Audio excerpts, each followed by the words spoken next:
Assalamualaikum warahmatullahi wabarakatuh. Apa kabar sahabat Al-Fatah yang dimuliakan Allah? Semoga kita dalam keadaan sehat, dilimpahkan rezekinya dan diberikan keberkahan dunia dan akhirat. Amin ya robbal alamin.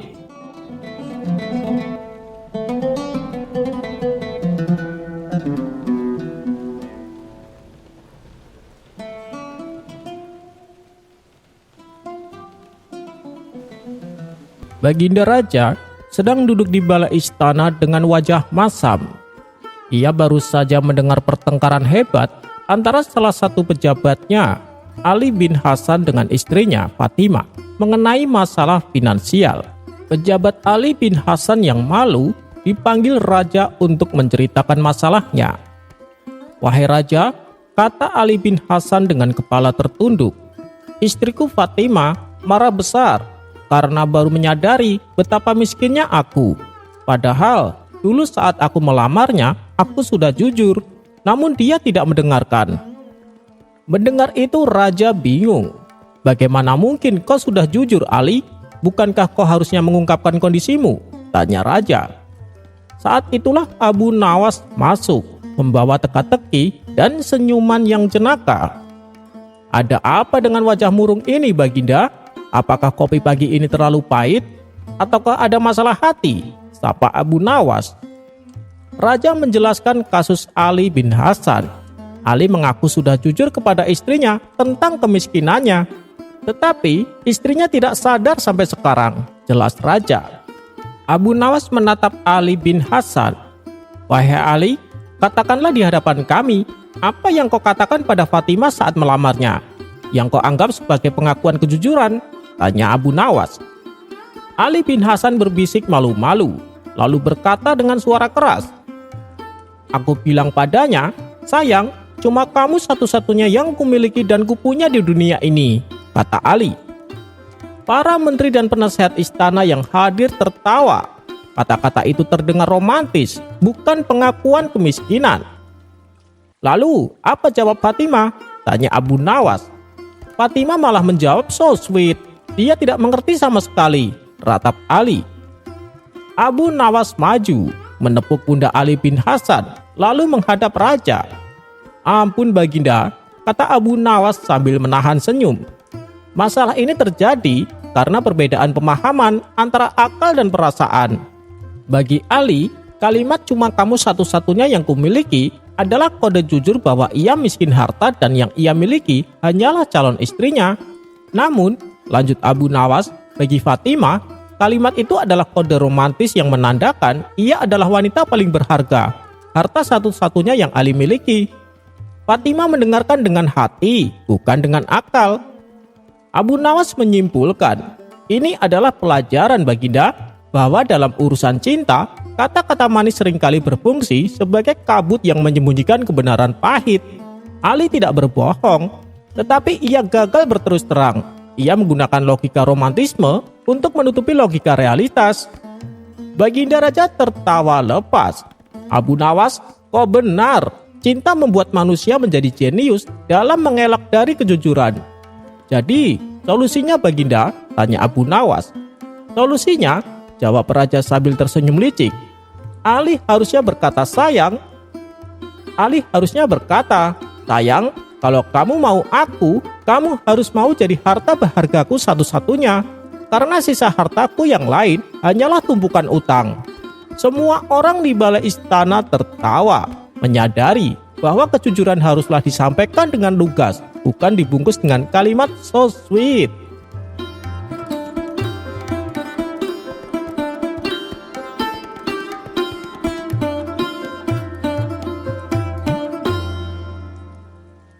Di kota yang ramai, Abu Nawas dikenal sebagai satu-satunya orang yang bisa menandingi kecerdikan khalifah dan juga mengimbangi kejahilan Abu Jahil. Suatu hari, Abu Nawas pergi keluar kota untuk menghadiri undangan seorang ulama, dan ia berpesan kepada khalifah agar tidak ada yang membuat onar di istana. Tanpa Abu Nawas, kota terasa lebih sepi, dan Abu Jahil merasa seperti kehilangan musuh bebuyutan. Beberapa hari setelah kepergian Abu Nawas, desa di pinggir kota dilanda kebingungan. Seorang pedagang keliling yang jujur mengaku kehilangan 1 karung gandum dari gerobaknya. Ia yakin sudah menaruhnya di gerobak, tetapi kini hilang. Ia menuduh semua penduduk desa yang berada di sekitar tempatnya berjualan, membuat suasana menjadi tegang dan saling curiga. Para penduduk mencoba mencari penyelesaian. Mereka mendatangi hakim desa, tetapi hakim tidak bisa menemukan bukti yang kuat. Mereka memanggil ketua adat, tetapi ketua adat juga tidak bisa mendamaikan para penduduk. Mereka membutuhkan seseorang yang bijak untuk menyelesaikan masalah ini. Dan mereka sangat merindukan kehadiran Abu Nawas. Diam-diam, Abu Jahil mengamati semua ini dari kejauhan. Sebenarnya, pencuri gandum itu adalah salah satu utusannya yang diperintahkan untuk mencuri dan kemudian bersembunyi, menciptakan kebingungan. Abu Jahil memiliki rencana licik. Ia ingin tampil sebagai pahlawan dan menunjukkan kebijaksanaannya di hadapan warga, agar ia bisa mendapatkan popularitas dan pujian, terutama di saat Abu Nawas tidak ada. Melihat kekacauan yang semakin menjadi, Abu Jahil mendekat dengan wajah pura-pura prihatin. "Ada apa ini? Mengapa kalian ribut-ribut?" tanyanya. Seorang warga menjelaskan masalahnya. Abu Jahil terdiam sejenak, seolah berpikir keras. Ia melihat gerobak pedagang, karung-karung gandum yang lain, dan ekspresi setiap penduduk yang tegang. Ia menarik napas dalam-dalam dan tiba-tiba sebuah ide melintas di benaknya. Ide ini telah disiapkan dengan matang, persis seperti ide cerdik yang biasanya datang dari Abu Nawas. "Baiklah," kata Abu Jahil dengan suara lantang, membuat semua orang terkejut. "Aku akan menyelesaikan masalah ini. Aku akan mencari karung gandum yang hilang itu." Semua orang menatapnya dengan heran. "Bagaimana bisa kau menyelesaikannya? Kau kan bukan Abu Nawas," seru seorang warga. "Diam!" bentak Abu Jahil menahan senyum puasnya. "Dengarkan aku baik-baik." Abu Jahil kemudian memerintahkan semua penduduk yang dicurigai untuk berkumpul di depan gerobak. Ia lalu menyuruh mereka semua untuk berjongkok dan mengamati karung-karung gandum yang masih ada. "Sekarang," kata Abu Jahil, "lihatlah karung-karung gandum itu. Ada seekor burung gereja yang sedang mematuk-matuk di atas salah satu karung. Apa yang kalian lihat?" tanya Abu Jahil. "Kami melihat burung itu, tapi apa hubungannya dengan karung gandum yang hilang?" tanya pedagang itu dengan bingung. "Kalian tidak melihat dengan jeli," jawab Abu Jahil dengan nada penuh misteri. "Satu-satunya burung gereja yang ada di tempat ini sedang mematuk-matuk butiran gandum dari karung yang sama. Ini berarti si pencuri tidak pergi jauh. Ia mencuri karung itu, membukanya, dan menyembunyikannya di sekitar sini. Karena itulah burung gereja ini tertarik dan terus berputar di sekitar sini," jelas Abu Jahil. Para penduduk langsung menyebar, mencari karung gandum yang hilang di sekitar tempat itu. Dan benar saja, tidak jauh dari sana, di balik semak-semak, mereka menemukan karung gandum yang dicuri. Sang pencuri yang menyembunyikannya, utusan Abu Jahil itu, tidak bisa mengelak lagi. Ia berpura-pura terkejut dan mengaku bersalah, seperti yang telah diinstruksikan. Semua penduduk desa terkejut, sekaligus kagum pada kebijaksanaan Abu Jahil. Mereka tidak menyangka Abu Jahil yang mereka kenal kikir dan jahil bisa menunjukkan akal seperti itu. Pedagang itu pun mengucapkan terima kasih dengan tulus. Abu Jahil tersenyum puas, merasa rencananya berjalan mulus. Ketika Abu Nawas kembali, ia mendengar cerita itu. Ia mendengar bagaimana Abu Jahil berhasil memecahkan misteri gandum yang hilang. Abu Nawas merasa heran. Tidak mungkin Abu Jahil bisa secerdik itu, pikirnya. Ia mulai menyelidiki sendiri. Ia bertanya kepada sang pencuri yang telah mengaku. Dan setelah diinterogasi dengan cara Abu Nawas yang khas, sang pencuri akhirnya mengaku bahwa ia adalah utusan Abu Jahil yang sengaja diperintahkan untuk mencuri. agar Abu Jahil bisa tampil sebagai pahlawan. Abu Nawas pun tersenyum tipis. Ia tidak memberitahukan kebenaran ini kepada khalifah. Ia tahu terkadang reputasi dan citra bisa diciptakan dengan muslihat. Namun kebijaksanaan sejati akan selalu bersinar tanpa perlu rekayasa. Abu Nawas membiarkan Abu Jahil menikmati pujiannya, sambil diam-diam merencanakan cara untuk menguji kebijaksanaan mendadak Abu Jahil di kemudian hari. Ia tahu topeng kepura-puraan tidak akan bertahan selamanya.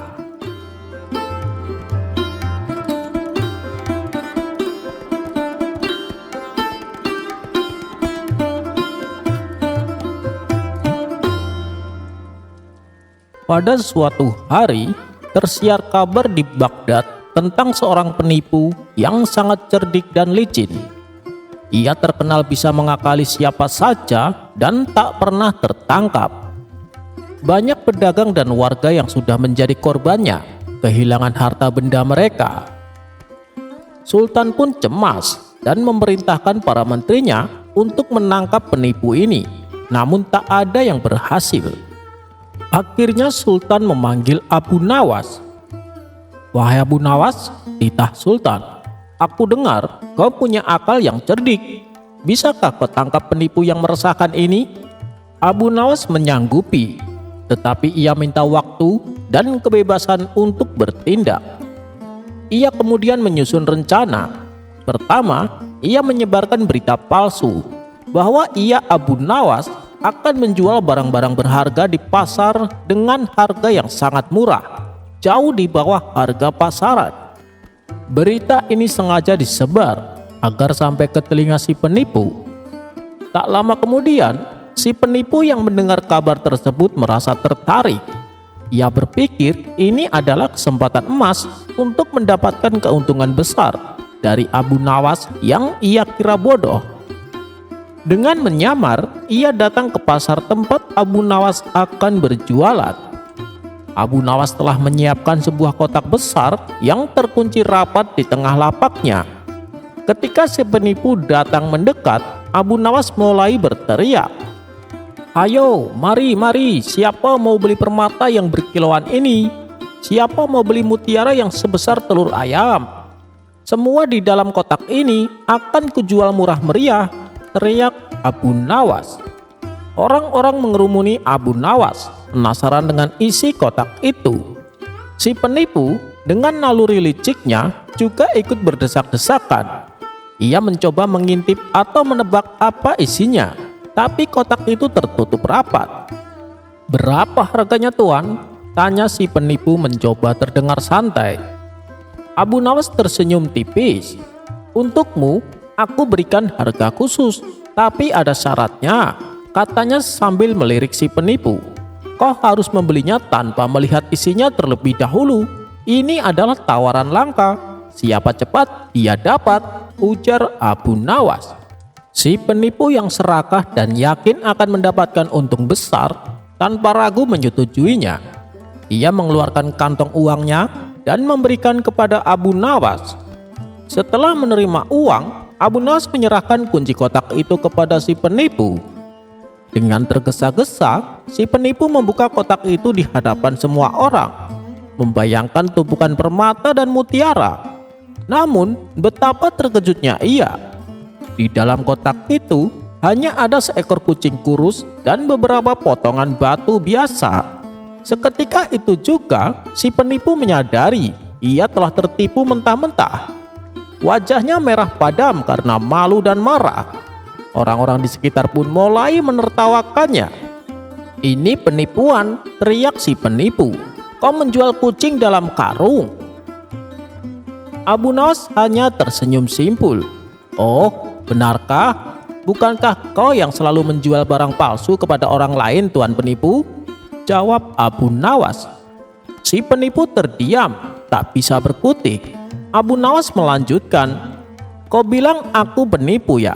Aku hanya jual apa yang ada di dalam kotak. Kau sendiri yang setuju membeli tanpa melihat isinya. Dan kau tahu, harga seekor kucing pun bisa sangat mahal bagi seseorang yang benar-benar menginginkannya." Tak hanya kehilangan uang, si penipu juga kehilangan harga dirinya. Ia sangat malu, dan sejak hari itu ia tidak pernah lagi berani menipu di Baghdad. Abu Nawas sekali lagi membuktikan kecerdikannya dalam mengatasi masalah, bahkan mengalahkan penipu yang paling licin sekalipun.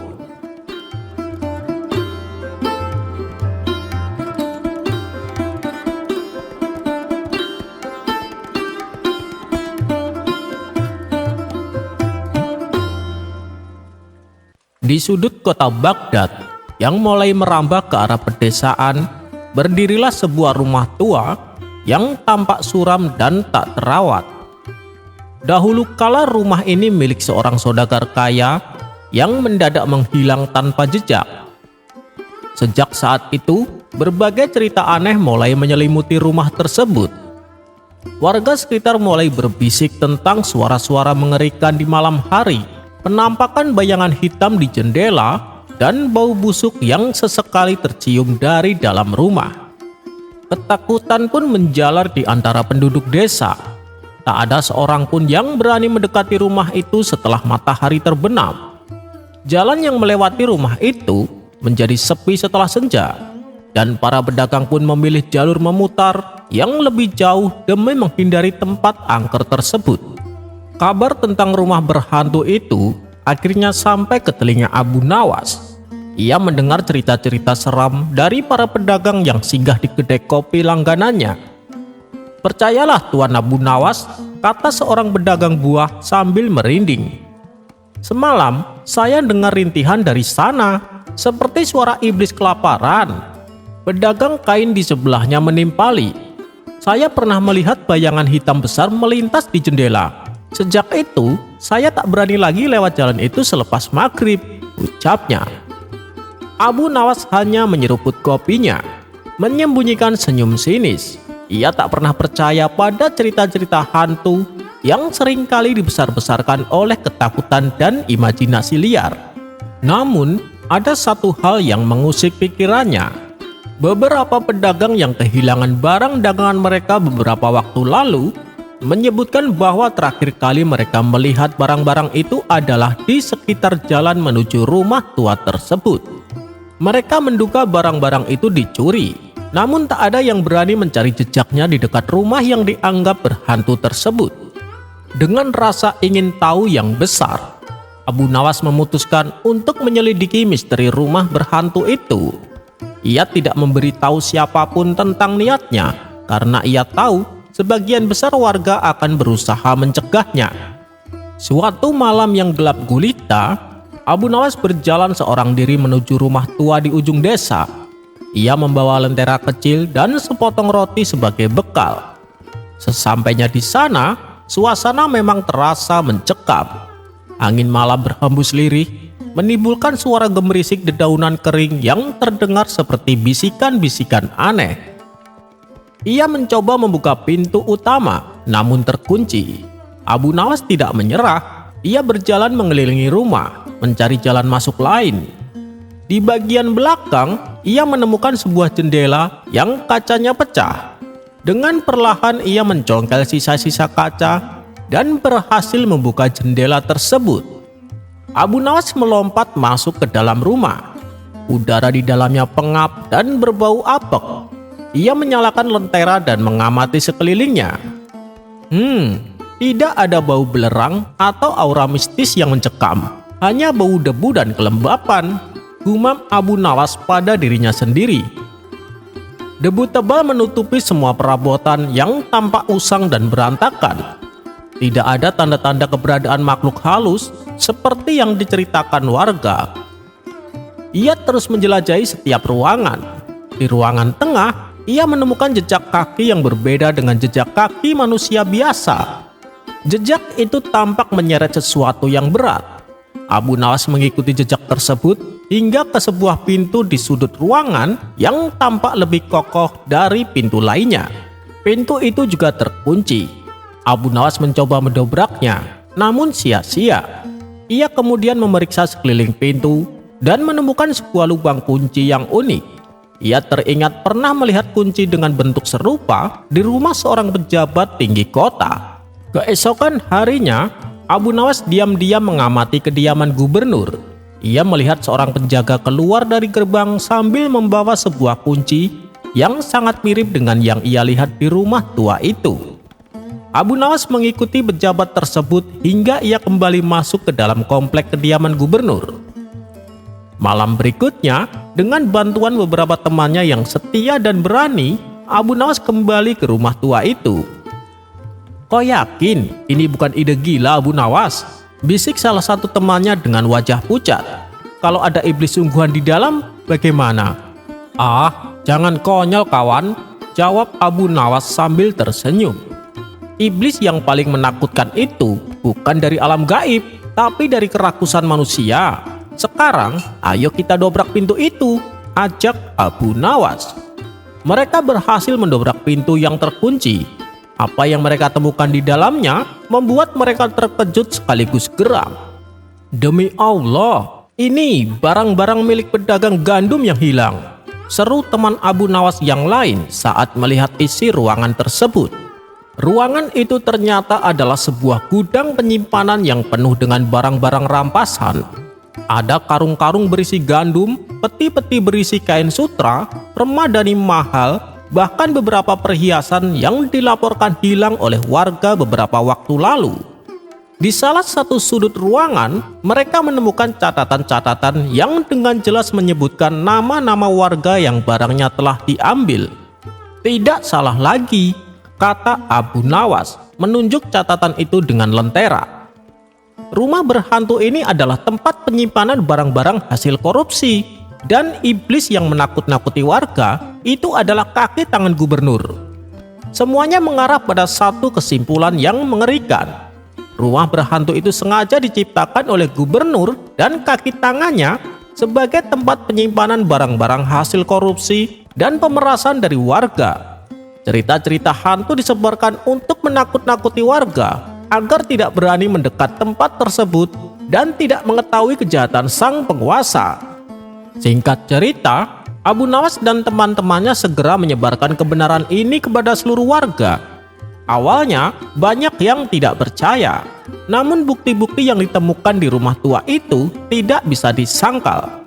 Kemarahan warga pun memuncak. Mereka beramai-ramai mendatangi kediaman gubernur dan menuntut pertanggungjawabannya. "Gubernur penipu!" teriak seorang warga. "Kembalikan harta kami! Turunkan gubernur korup itu!" seru yang lain. Gubernur yang terkejut dan panik berusaha mengelak. "Hei, apa-apaan ini? Ini fitnah. Semua itu fitnah belaka," ucap si gubernur. Namun Abu Nawas maju ke depan kerumunan. "Tuanku gubernur," kata Abu Nawas dengan suara lantang, "bagaimana Anda menjelaskan tumpukan barang-barang rampasan di rumah yang Anda sebut berhantu itu? Dan kunci ini, apakah ini juga fitnah?" Abu Nawas menunjukkan kunci unik yang ia temukan.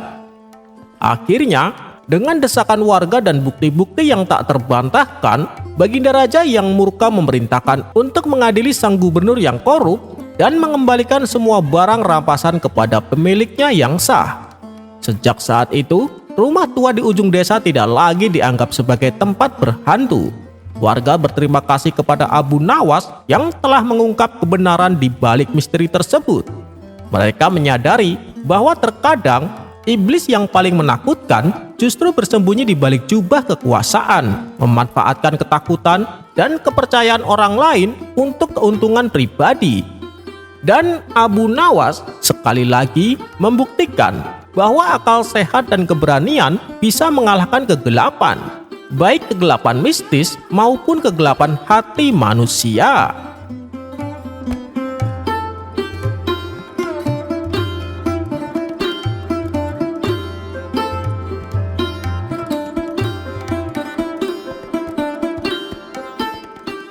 Suatu ketika, di sebuah kedai kopi yang ramai di Baghdad, Abu Nawas sedang menikmati secangkir teh hangatnya.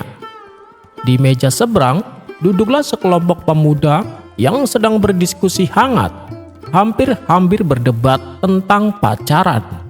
Pacaran itu wajib. Bagaimana kita bisa mengenal calon istri tanpa pacaran? Itu jaminan masa depan. seru seorang pemuda berjanggut tipis. "Aku tidak setuju," tipal pemuda lain yang berkacamata.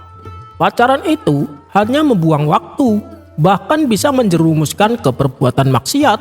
Lebih baik fokus menuntut ilmu atau berdagang." Debat semakin sengit, dan Abu Nawas yang sedari tadi menyimak akhirnya tak tahan untuk ikut campur. Ia berdehem pelan, menarik perhatian semua pemuda itu. "Wahai anak muda," ujar Abu Nawas dengan senyum simpul. "Rupanya kalian sedang mendebat perkara yang tak kalah pelik dari teka-teki Baginda Raja ya?" Para pemuda itu terdiam penasaran. Mereka tahu Abu Nawas tak pernah berbicara tanpa makna. "Jadi begini," lanjut Abu Nawas, "perkara pacaran ini ibarat sebuah pisau." Mendengar itu para pemuda saling pandang kebingungan. Jika pisau itu di tangan seorang koki yang mahir, ia akan menggunakan untuk memotong bumbu, mengiris daging, dan menyiapkan hidangan lezat yang memberi manfaat bagi orang banyak, jelas Abu Nawas. Ia berhenti sejenak, membiarkan kalimatnya meresap. Namun, jika pisau itu di tangan seorang perampok yang jahat, ia akan menggunakan untuk melukai, mengancam, dan mengambil hak orang lain. Pisau itu bisa menjadi alat kejahatan, sambungnya. Abu Nawas menatap satu persatu wajah pemuda di hadapannya. "Lalu, apakah pisau itu yang salah?" tanyanya retoris. "Bukan wahai Syekh, yang salah adalah orang yang menggunakannya," jawab pemuda berjanggut tipis dengan cepat. "Tepat sekali," seru Abu Nawas tersenyum lebar. "Demikian pula dengan pacaran. Jika kalian menjalaninya dengan niat yang baik untuk saling mengenal dalam batasan yang syar'i, menjaga adab kehormatan, serta bertujuan membangun keluarga yang sakinah, maka ia bisa menjadi jalan menuju kebaikan, ibarat pisau di tangan koki. Namun, jika kalian menjalaninya dengan niat yang buruk, hanya untuk bersenang-senang, melalaikan tanggung jawab, atau bahkan mendekati zina, maka ia akan menjadi musibah, ibarat pisau di tangan perampok," lanjut Abu Nawas dengan nada serius. Para pemuda itu terdiam, merenungkan perkataan Abu Nawas. Mereka sadar inti masalahnya bukanlah pada pacaran itu sendiri, melainkan pada niat dan cara seseorang menjalaninya. Jadi, bukan pacaran itu yang wajib atau haram secara mutlak, melainkan bagaimana kalian menyikapinya dan tujuan apa yang kalian cari darinya. Selalu ingat, hati yang bersih dan niat yang lurus adalah kunci segalanya. Simpul Abu Nawas. Sejak hari itu, perdebatan di kedai kopi itu sedikit mereda. Para pemuda mulai berpikir lebih dalam tentang niat dan tanggung jawab dalam setiap tindakan mereka, termasuk dalam urusan hati. Dan Abu Nawas seperti biasa kembali menikmati tehnya dengan senyum puas, telah menorehkan hikmah kecil di tengah hiruk-pikuk kehidupan.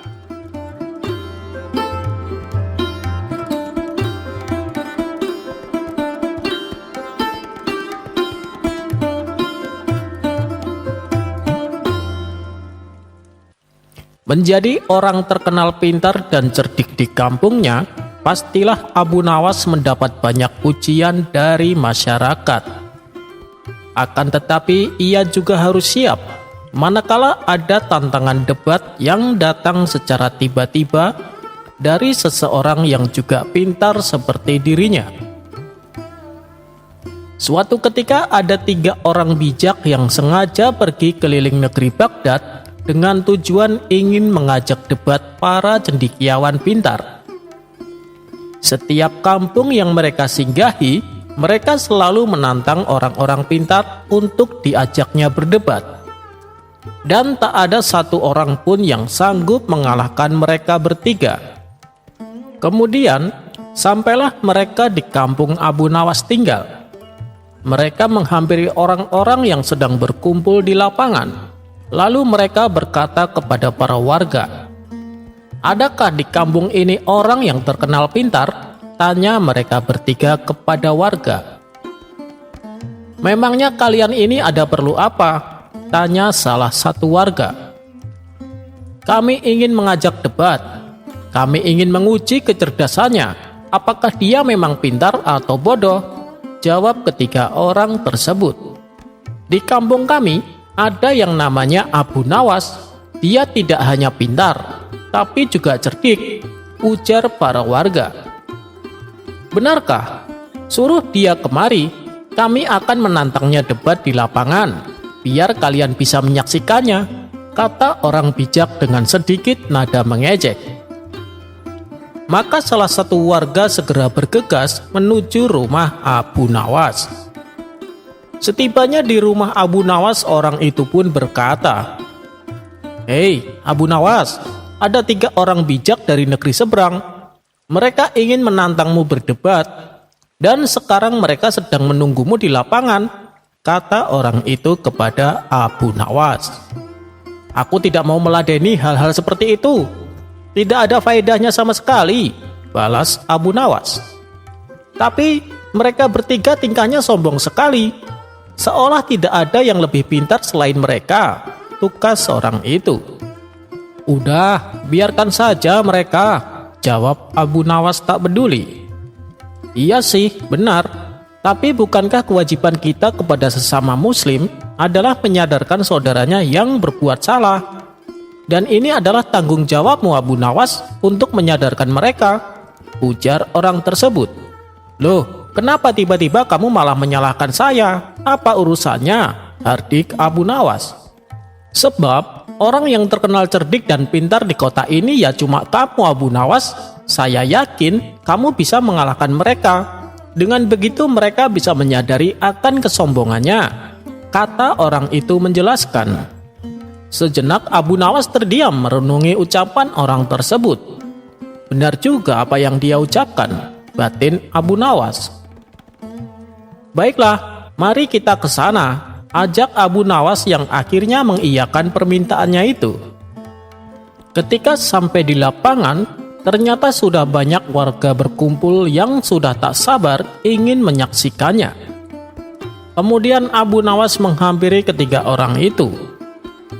"Kamukah yang bernama Abu Nawas, yang katanya orang paling pintar di kampung ini?" tanya mereka dengan nada meremehkan. Mereka bertiga pun kemudian tertawa melihat penampilan Abu Nawas yang tidak meyakinkan. "Iya, benar wahai Tuan yang budiman, saya Abu Nawas," jawab Abu Nawas dengan sopan. "Baiklah, kita mulai saja acara perdebatan ini. Kami tak ingin membuang-buang waktu kami untuk meladeni orang seperti kamu," ujar mereka bertiga diiringi gelak tawanya. "Silahkan wahai Tuan yang budiman, karena kalian tamu kami, maka sebagai rasa hormat kami, kalian yang bertanya duluan," usul Abu Nawas. Ketiga orang itu sangat senang mendapat kesempatan bertanya duluan. Maka dengan congkaknya orang pertama bertanya kepada Abu Nawas, "Hei Abu Nawas tolol, di manakah letak pusat bumi ini?" Abu Nawas hanya tersenyum dibilang tolol. Ia pun lalu menjawab, "Ah, itu sih pertanyaan gampang. Pusat bumi berada tepat di bawah telapak kaki saya," jawab Abu Nawas. "Bagaimana kau bisa membuktikan hal itu?" tanya orang pertama kembali. "Kalau Tuan yang budiman tidak percaya, silahkan Tuan ukur sendiri," jawab Abu Nawas enteng. Tampaknya jawaban itu telah membuat orang pertama tertegun. Ia hanya bisa diam saja dan tak bisa mengelak. Lalu tibalah giliran orang kedua bertanya kepada Abu Nawas. "Hei Abu Nawas, kamu pernah melihat bintang di langit kan?" tanya orang itu. "Ya, setiap malam aku sering melihatnya," jawab Abu Nawas. "Nah, pertanyaannya adalah, berapakah jumlah bintang di langit?" tanya orang itu kembali. "Jumlahnya adalah sama dengan jumlah bulu yang ada di keledai itu," jawab Abu Nawas sambil menunjuk seekor keledai yang ada di sampingnya. "Bagaimana kamu bisa membuktikan hal itu?" tanya orang kedua itu dengan suara tinggi. "Nah, kalau Tuan tidak percaya, hitung saja rambut yang ada di keledai ini. Nanti Tuan akan tahu kebenarannya," ujar Abu Nawas. Itu sih akal-akalan kamu saja, Bu Nawas. Jawabanmu tidak masuk akal dan sangat bodoh. Mana ada orang bisa menghitung bulu keledai, sanggah orang itu tidak terima. Kalau Anda menganggap saya bodoh, berarti Anda juga bodoh. Bagaimana mungkin orang bisa menghitung bintang di langit? Balas Abu Nawas tak mau kalah. Orang kedua langsung terdiam mendengar jawaban Abu Nawas. Pertanyaan yang diajukannya malah menjadi senjata makan tuan bagi dirinya. Ia pun tak bisa mengelaknya. Sekarang giliran orang ketiga yang akan mengajukan pertanyaan. Orang ketiga ini terlihat sangat geram kepada Abu Nawas. Lantaran tak ingin dipermainkan seperti kedua temannya, ia pun mengajukan pertanyaan dari jawaban Abu Nawas. Hei, Abu Nawas, tampaknya kamu tahu betul tentang keledai. Coba sebutkan berapa jumlah bulu keledai itu. Aku ingin kamu menghitungnya, kata orang ketiga dengan nada ketus. Tentu saja saya tahu, wahai Tuan yang budiman, jumlahnya sama persis dengan rambut yang ada pada kaki Anda.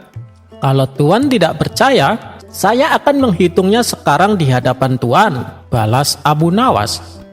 Bagaimana cara kamu menghitungnya? Tanya orang itu heran. Oh, itu sih gampang Tuan yang budiman. Saya akan mencabut satu persatu rambut di kaki Anda. Begitu juga dengan bulu keledainya. Mari kita hitung sama-sama, ajak Abu Nawas kepada orang ketiga. Tentu saja orang itu menolak ajakan Abu Nawas. Ia hanya terdiam, tak berani menyanggahnya lagi. Kalau sampai ia menuruti ajakan Abu Nawas, akibatnya ia sendiri yang akan menderita. Ia tak sanggup membayangkan betapa pedih dan sakitnya apabila rambut di kakinya dicabut satu persatu. Mereka bertiga pun akhirnya mengakui kecerdasan dan kecerdikan Abu Nawas. Mereka juga meminta maaf karena sebelumnya telah menganggap remeh Abu Nawas.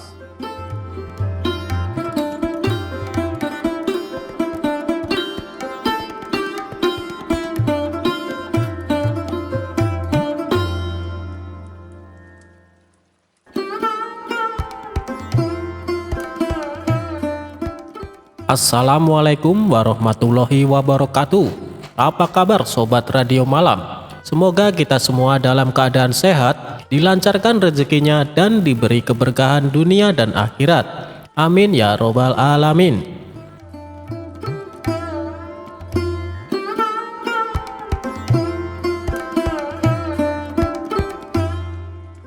Teka-teki yang aneh. Seringnya Abu Nawas pulang larut malam membuat istrinya menjadi geram. Sang istri tak segan-segan memarahinya dan terkadang sampai memukulnya dengan tongkat. Akan tetapi semua itu tak membuat Abu Nawas jera. Akhirnya sang istri menggunakan cara lain. Cara tersebut adalah mengunci pintu rumahnya dan membiarkan Abu Nawas tidur di luar. Meskipun begitu, sang istri merupakan sosok orang yang sangat penyayang. Pada suatu hari, Abu Nawas dipanggil ke istana menghadap Baginda Raja. Setibanya di sana, Baginda Raja menyambutnya dengan mempersilahkan duduk. Kemudian Abu Nawas bertanya, "Wahai Paduka yang mulia, ada gerangan apa Paduka memanggil hamba?" Baginda Raja menjawab, "Kemarin, waktu aku di negeri sahabatku, aku diberi teka-teki yang sulit. Sampai sekarang, aku masih tidak tahu apa jawaban dari teka-teki tersebut," kata Baginda Raja. "Oh, cuman karena itu," balas Abu Nawas. "Memangnya kamu bisa menjawabnya?" tanya Baginda Raja. "Teka-tekinya saja saya tidak tahu. Bagaimana saya bisa menjawab? Coba Paduka beritahu saya apa teka-tekinya," pinta Abu Nawas. "Kamu serius bisa menjawab, Abu Nawas? Kalau jawabanmu benar, aku akan memberimu hadiah. Tapi jika jawabannya salah, kau akan saya hukum," tegas Baginda Raja. "Insya Allah saya bisa, Paduka," saut Abu Nawas. "Baiklah, teka-tekinya adalah sebagai berikut.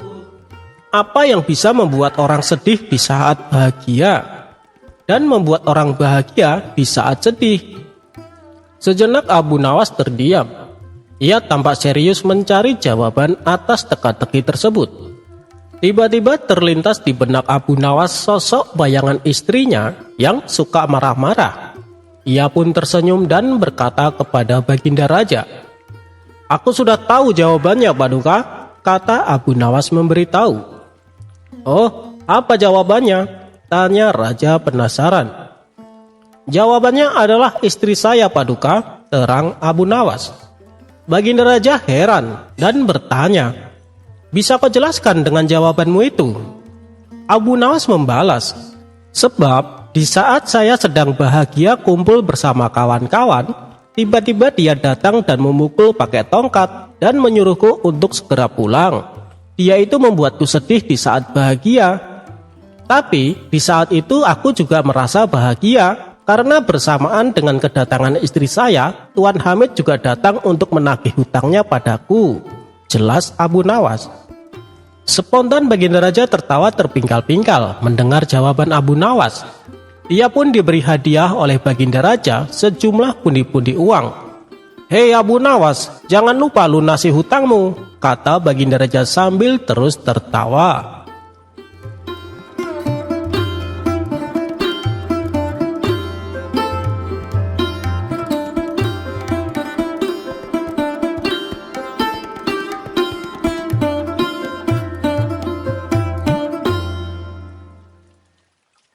Dikisahkan pada suatu malam, ada dua orang pencuri sedang melancarkan aksinya. Mereka mencuri buah kurma di sebuah kebun milik penduduk setempat. Karena mereka berdua sangat lihai, hanya dalam waktu singkat, dengan mudahnya mereka mampu mengumpulkan sekarung buah kurma. Setelah berhasil mencuri buah kurma, mereka segera berlari ke arah kuburan untuk menghilangkan jejak. Tatkala hampir mencapai gerbang kuburan, salah satu pencuri tersandung dan terguling-guling. Akibatnya, dua buah kurma terlontar dari karung, jatuh tepat di depan gerbang kuburan. Tapi, karena terburu-buru, mereka pun meninggalkannya begitu saja. Dua pencuri ini langsung masuk ke tengah kuburan untuk bersembunyi. Ketika dirasa sudah aman, kedua pencuri ini mulai membagi hasil curiannya. "Kamu satu, aku satu, kamu satu, aku satu," begitu seterusnya. Saat kedua pencuri ini sedang sibuk menghitung bagiannya, lewatlah Abu Jahal mendengar ada suara aneh dari tengah kuburan. Antara kaget, takut, dan ngeri seketika dirasakan oleh Abu Jahal. Ia pun mempercepat langkahnya meninggalkan kuburan sambil mulutnya komat-kamit membaca doa. Saat di tengah perjalanan pulang, Abu Jahal berpapasan dengan Abu Nawas yang kebetulan juga sedang jalan sendirian. "Hei Abu Jahal, kamu kenapa terlihat ketakutan begitu?" tanya Abu Nawas. "Tadi, waktu aku lewat kuburan, aku mendengar suara mengerikan, Abu Nawas," jawab Abu Jahal terbata-bata. "Ah, mungkin itu hanya perasaanmu saja Abu Jahal," ujar Abu Nawas. "Tidak Abu Nawas, aku jelas-jelas mendengarnya. Kalau kau tidak percaya, ayo aku antar kamu ke sana," timpal Abu Jahal. Karena penasaran, Abu Nawas menuruti ajakan Abu Jahal. Setelah sampai di depan gerbang kuburan, Abu Nawas mendengar suara yang diceritakan oleh Abu Jahal. "Kamu satu, aku satu, kamu satu, aku satu." Abu Nawas semakin penasaran dibuatnya. Ia pun mengintip area tengah kuburan dari luar pintu gerbang. Namun, karena kondisi gelap sehingga tidak kelihatan siapa yang berucap itu. "Hei Abu Nawas, apa mungkin itu suara malaikat maut dan malaikat kuburan? Mereka sedang bagi-bagi jatah jiwa manusia," ucap Abu Jahal. "Aku sendiri tidak tahu," jawab Abu Nawas. Tidak lama kemudian, terdengar lagi suara dari tengah kuburan. "Nah, sudah selesai. Sekarang tinggal dua yang ada di luar gerbang. Siapa yang mau ambil, kamu atau aku?" "Biar aku saja," jawab suara yang lain. Mendengar hal itu, Abu Jahal dan Abu Nawas yang kebetulan sedang berada di luar gerbang kuburan terkejut bukan main. "Jangan-jangan yang mereka maksud adalah kita, Abu Nawas," kata Abu Jahal ketakutan. "Benar juga, Abu Jahal, ayo kita lari," teriak Abu Nawas. Keduanya pun langsung kabur terbirit-birit dengan penuh ketakutan karena mengira suara itu dari malaikat maut yang menghampirinya. Tak lama kemudian, muncullah salah satu pencuri menuju gerbang untuk mengambil 2 kurma yang jatuh sewaktu mereka masuk ke dalam kuburan. Itu tadi kisah lucu Abu Nawas dan pencuri kurma. Kukira Abu Nawas dan Abu Jahal mau menangkap pencuri tersebut. Ternyata keduanya malah kabur ketakutan.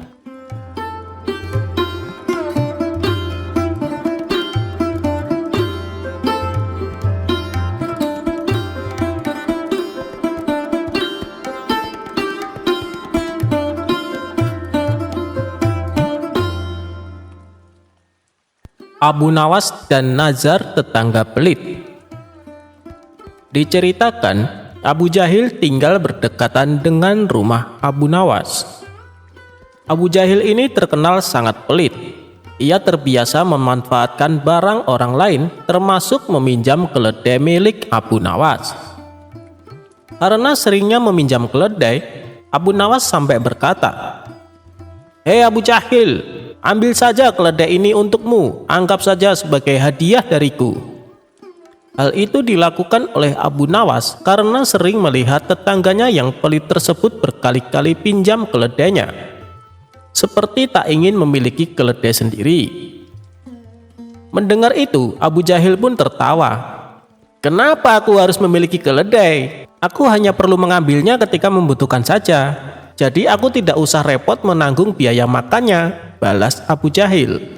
Begitulah sifat Abu Jahil. Karena pelit, ia sampai tidak mau memelihara keledai. Suatu ketika, Abu Jahil jatuh sakit. Ia sudah berobat kemana-mana, tapi penyakitnya tak kunjung sembuh. Abu Jahil lalu meminta nasihat kepada Abu Nawas. "Tolonglah Abu, apa yang harus aku lakukan agar bisa sembuh?" ucap Abu Jahil. "Begini Abu Jahil, mungkin penyakitmu ini karena akibat sifatmu sendiri. Hilangkanlah sifat pelit dan bakhilmu, insya Allah penyakitmu bisa hilang," tutur Abu Nawas. "Baiklah Abu Nawas, aku nazar kalau aku sembuh, aku akan mentraktir kawan-kawan kita," balas Abu Jahil. Tidak berselang lama, Abu Jahil sembuh dari sakitnya dan menemui Abu Nawas. "Kamu sudah sembuh Abu Jahil?" tanya Abu Nawas. "Alhamdulillah Abu Nawas, dan aku berniat melaksanakan nazar dengan mengundang kawan-kawan kita makan," jawab Abu Jahil. Kemudian dengan ditemani Abu Nawas, Abu Jahil berkeliling kampung untuk mengundang kawan-kawannya. Setelah malam tiba, kawan-kawannya sempat ragu untuk datang sebab mereka tahu Abu Jahil sangat pelit. Namun Abu Nawas meyakinkan mereka kalau kali ini Abu Jahil benar-benar akan mentraktir mereka makan. Ini merupakan suatu nazar yang diucapkan sewaktu sakit, kata Abu Nawas. Maka mereka pun bersedia mendatangi undangan Abu Jahil. Dan di sana mereka melihat berbagai macam hidangan lezat sudah tersedia di meja makan. Tidak lama kemudian Abu Jahil datang dan duduk di kursi yang sudah disediakan. Untuk menghormati tuan rumah, mereka menunggu Abu Jahil yang mengambilnya terlebih dahulu. Ketika mencicipi daging sapi, ia langsung berteriak, "Hei pelayan, kenapa masakan daging sapi ini tidak dikasih garam? Masukkan lagi ke dalam," perintah Abu Jahil. Si pelayan segera mengambil daging sapi dan membawanya masuk. Kemudian Abu Jahil mencicipi masakan ayam kalkun. "Hei pelayan, kenapa masakan daging kalkun ini kebanyakan kecap dan membuat rasanya tidak enak? Masukkan kembali ke dalam," perintah Abu Jahil. Si pelayan kembali mengambil masakan ayam kalkun dan membawanya masuk. Begitulah seterusnya, satu persatu hidangannya lenyap dari meja makan. Abu Nawas dan kawan-kawan merasa kecewa karena merasa dipermainkan oleh Abu Jahil. Kini di meja tersisa satu hidangan, yaitu hidangan daging burung puyuh kesukaan Abu Nawas. Ketika hendak mencicipinya, Abu Nawas langsung mencegahnya. "Hei Abu Jahil, apa kau tidak tahu? Daging puyuh kalau dimakan suka bergerak-gerak. Saya khawatir kalau itu mengandung racun." Mendengar itu, Abu Jahil langsung merinding. "Apa iya Abu Nawas? Jangan kau mengada-ngada. Silahkan coba sendiri kalau tidak percaya," balas Abu Nawas.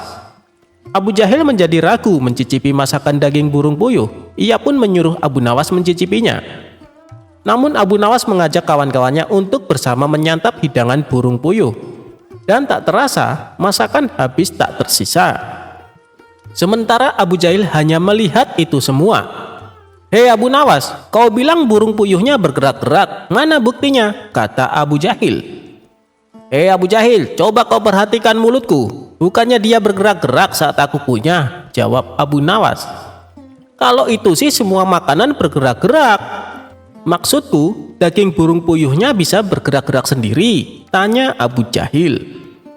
"Yang bilang bisa bergerak sendiri siapa?" kata Abu Nawas. "Kan aku bilang daging puyuh kalau dimakan bisa bergerak-gerak," sambung Abu Nawas. Akhirnya Abu Nawas dan kawan-kawannya pulang dengan keadaan perut kenyang. Sementara Abu Jahil merasa rugi karena memberikan makanan kepada Abu Nawas dan kawan-kawannya. "Kalau orang pelit harus disiasati biar kapok," kata Abu Nawas. Dan mereka pun tertawa terpingkal-pingkal.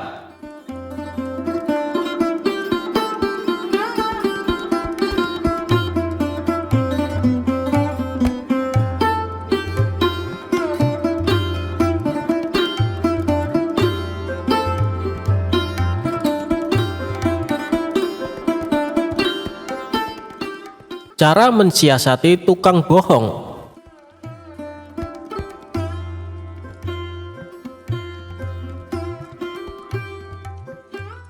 Kawan-kawan Abu Nawas merencanakan akan mengadakan perjalanan wisata ke hutan.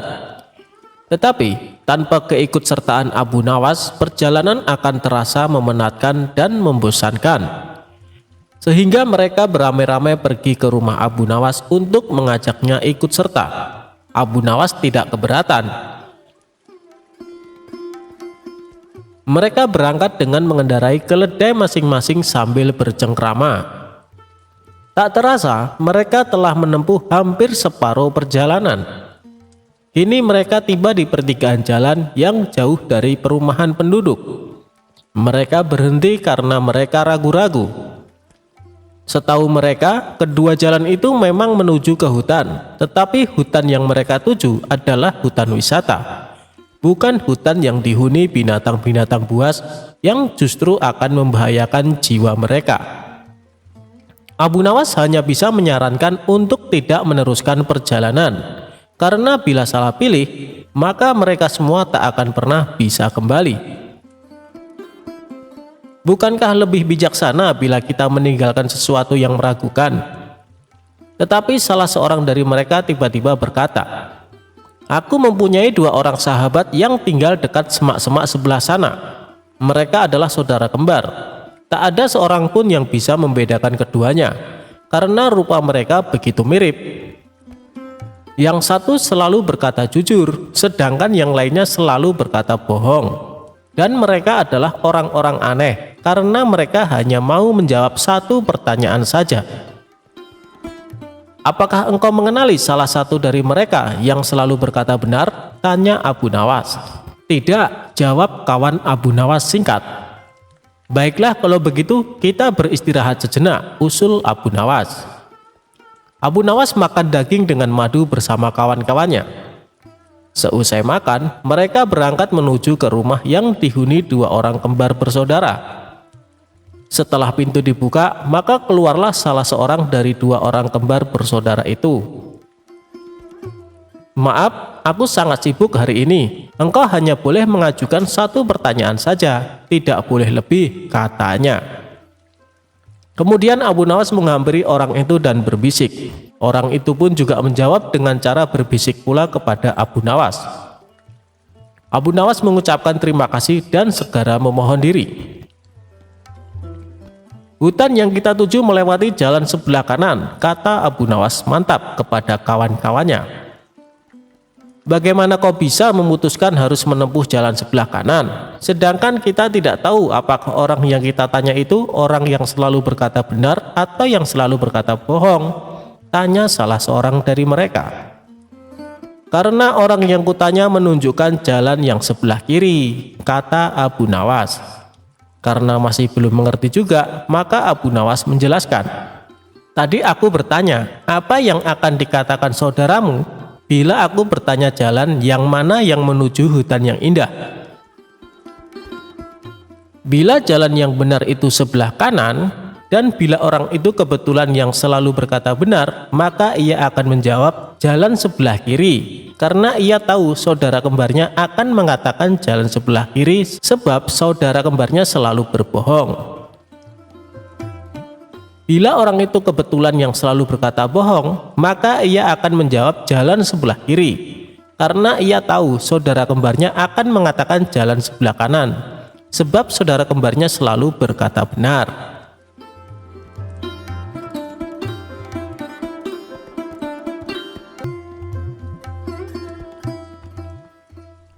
Sosok Abu Nawas memang identik dengan kisahnya yang mampu mengocok perut. Sejumlah tingkah Abu Nawas juga kerap membuat sang raja kala itu terpingkal terbahak-bahak. Selain itu, Abu Nawas memang bukan orang kaya raya. Lebih tepatnya ia hanya keluarga yang sederhana. Untuk memenuhi kebutuhan pokoknya sehari-hari bisa saja dikatakan sangat tercukupi. Apalagi untuk kebutuhan mewah, Abu Nawas tentu belum bisa merasakannya. Abu Nawas tidak mempunyai barang mewah dan makanan mewah di rumahnya. Semua serba cukup dalam kadar yang sederhana. Namun nasib apes pernah menimpa Abu Nawas. Kala itu tidak ada hujan, tidak ada angin, sang istri tiba-tiba minta dibelikan kalung oleh Abu Nawas. Hal itu membuat Abu Nawas pusing 7 keliling. Bagaimana mungkin bisa ia memenuhi keinginan istrinya? Sedangkan untuk makan mewah saja ia tidak mampu, apalagi membelikan perhiasan kalung. Wahai istriku, maafkan saya tidak mungkin bisa menyanggupi keinginanmu.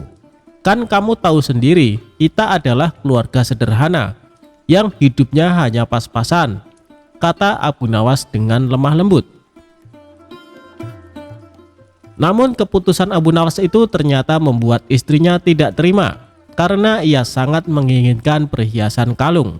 Selama ini istri Abu Nawas itu merasa tidak pernah menuntut apapun, tidak pernah meminta yang macam-macam. Ia ingin satu kali ini saja permintaannya dituruti, entah bagaimana caranya. Akan tetapi lagi-lagi Abu Nawas tidak berani mengiyakan. Ia hanya meminta istrinya supaya selalu bersyukur dengan apa yang ada. Marahlah istri Abu Nawas. Ia terus mengomel dan memarahi suaminya. Tak tahan dengan omelan sang istri, Abu Nawas lalu pergi meninggalkan rumah. Istrinya yang masih marah kepada Abu Nawas berniat membalas dengan memasak sop yang sangat pedas untuknya. Saat malam tiba, Abu Nawas pun pulang. Sang istri berpura-pura tersenyum hangat menyambut kedatangannya. Abu Nawas lalu diajaknya duduk di meja makan, kemudian sang istri menghidangkan sop yang pedas tersebut.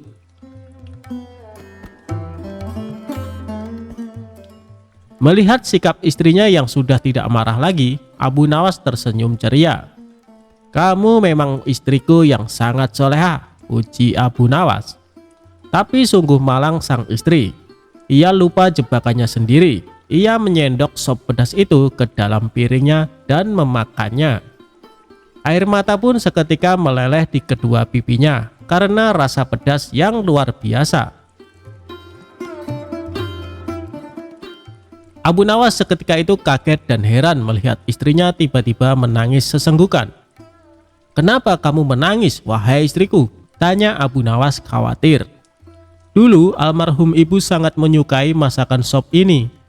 Setiap kali aku makan sop seperti ini, aku jadi teringat almarhum ibu. Itulah yang membuat aku menangis, ujar sang istri sembari mengusap air matanya. Sudahlah wahai istriku, ibumu itu orang yang baik. Insya Allah dia meninggal dalam keadaan husnul khotimah, ujar Abu Nawas menenangkan istrinya. Kini giliran Abu Nawas yang memakan sop pedas tersebut. Betapa terkejutnya ia, ternyata sop yang ia makan pedasnya bukan main. Kedua mata Abu Nawas langsung meneteskan air mata tanpa henti. Bahkan air matanya lebih banyak dari sang istri.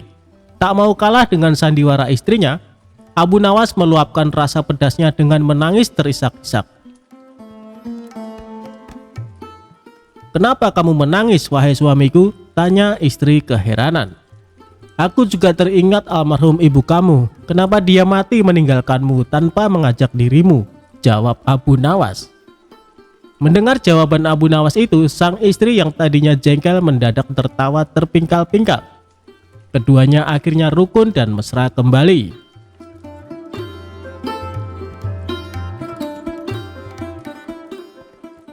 Perebutan tanah Abu Nawas dan Abu Jahal.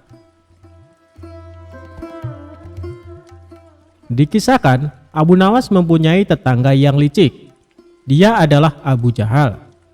Abu Jahal mempunyai kebun yang ditanami berbagai macam buah-buahan. Kebunnya ini berdekatan dengan kebun milik Abu Nawas. Antara kebun Abu Jahal dan kebun milik Abu Nawas hanya dibatasi oleh tumpukan batu. Abu Jahal berkeinginan menambah luas area kebunnya. Ia pun berpikir keras agar keinginannya terwujud. Hal ini sampai membuat Abu Jahal susah tidur. Tiba-tiba terlintas pikiran jahat di benaknya. "Aku harus melakukannya. Sekarang mumpung waktunya sudah malam," pikir Abu Jahal. Di tengah malam gelap gulita, Abu Jahal langsung pergi menuju kebun miliknya. Dia mencari pembatas tumpukan batu yang menjadi pemisah antara kebunnya dan kebun milik Abu Nawas. Setelah menemukannya, dia mulai mengangkat satu persatu batunya, lalu dia memindahkan di area kebun milik Abu Nawas. Dengan begitu, luas kebun milik Abu Jahal menjadi bertambah luas. Setelah selesai, dia kembali pulang ke rumahnya dengan sembunyi-sembunyi, dan dia senang dengan apa yang dilakukannya. Selama beberapa hari, Abu Nawas tak menyadari dengan perbuatan Abu Jahal. Ia masih santai menanam buah-buahan di area yang telah dicuri Abu Jahal. Seiring berjalannya waktu, buah yang ditanami Abu Nawas kini berbuah. Buahnya besar-besar dan segar. Melihat hal itu, Abu Jahal senang bukan kepalang.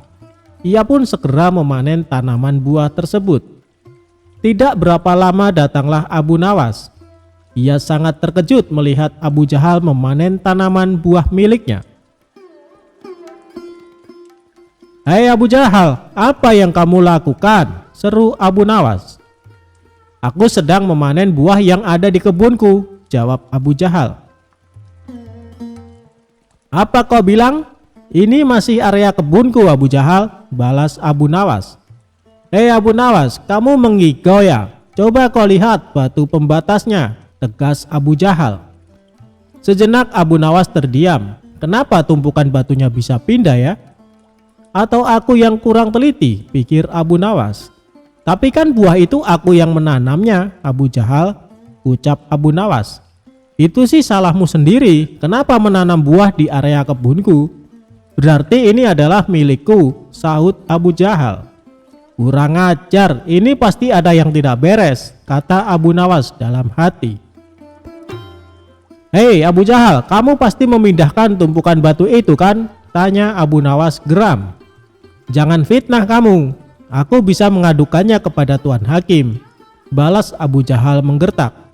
Ayo kita selesaikan masalah ini di depan Tuan Hakim, timbal Abu Nawas. Maka keduanya menghadap Tuan Hakim. Di hadapan Tuan Hakim, antara Abu Nawas dan Abu Jahal saling mengadukan masalahnya. Setelah mendengar penuturan dari kedua belah pihak, Tuan Hakim pun berkata, "Jujur saja saya sangat bingung siapa di antara kalian yang benar. Tapi sepertinya aku lebih percaya Abu Jahal." "Kenapa Tuan Hakim begitu mudah memutuskan hal itu? Anda adalah hakim yang terkenal bijak. Harusnya Anda lebih berhati-hati dalam memutuskan," balas Abu Nawas tidak terima. "Sudahlah Abu Nawas, terima saja keputusan hakim. Toh area kebunmu masih juga luas," ucap Abu Jahal. "Enak saja kamu bicara. Kamu telah mencuri lahanku. Kamu sengaja memindahkan tumpukan batu yang menjadi pembatas," bentak Abu Nawas. "Saya harap kalian berdua diam.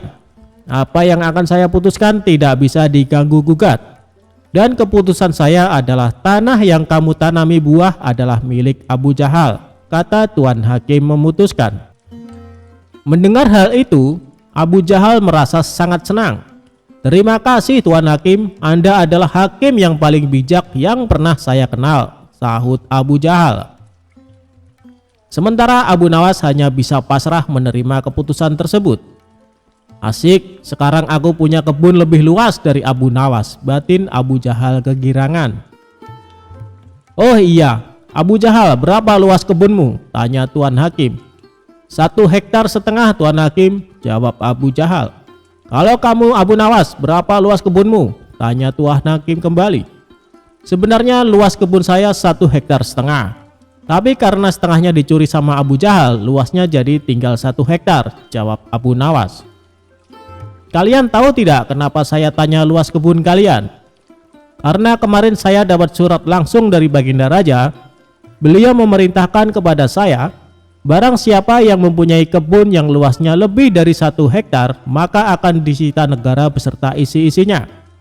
Dan bagi siapa saja yang menentang peraturan ini akan dihukum mati.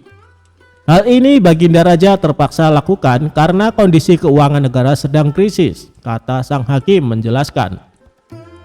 Seketika raut wajah Abu Jahal yang tadinya ceria mendadak berubah menjadi terkejut. "Waduh, celaka. Aku akan kehilangan kebunku," pikir Abu Jahal ketakutan. "Maaf Tuan Hakim, sebenarnya luas kebun saya hanya 1 hektar, tutur Abu Jahal. "Tadi kamu bilang katanya luas kebunmu 1,5 hektar, sekarang bilangnya 1 hektar. Kamu jangan main-main Abu Jahal," bentak Tuan Hakim. "Saya berani bersumpah Tuan Hakim, kebun saya memang luasnya hanya 1 hektar. Tumpukan batu yang jadi pembatas antara kebun saya dan kebun milik Abu Nawas telah saya pindahkan dari tempatnya," ujar Abu Jahal. "Oh begitu. Jadi tanah yang ditanami buah oleh Abu Nawas sebenarnya masih area kebun Abu Nawas?" tanya Tuan Hakim memastikan. "Benar Tuan Hakim," jawab Abu Jahal. "Bagaimana denganmu Abu Nawas? Apakah benar luas kebunmu 1,5 hektar? tanya Tuan Hakim kepada Abu Nawas. "Benar Tuan Hakim," jawab Abu Nawas semakin pasrah.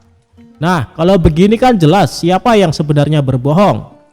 Pengawal, tangkap Abu Jahal dan masukkan ke dalam penjara karena dia telah mengaku mencuri area kebun milik Abu Nawas," perintah Tuan Hakim. "Tapi Tuan Hakim, kebun saya tidak disita kan?" tanya Abu Jahal khawatir. "Tidak ada yang namanya penyitaan. Itu hanya trik saya saja supaya saya bisa menyelesaikan perkara kalian berdua dengan adil," balas Tuan Hakim. Mendengar hal itu, Abu Jahal langsung terkulai lemas, sementara Abu Nawas tersenyum bahagia karena ia bisa mendapatkan kembali luas kebunnya. Demikianlah kisah cerdik Abu Nawas melawan Abu Jahal.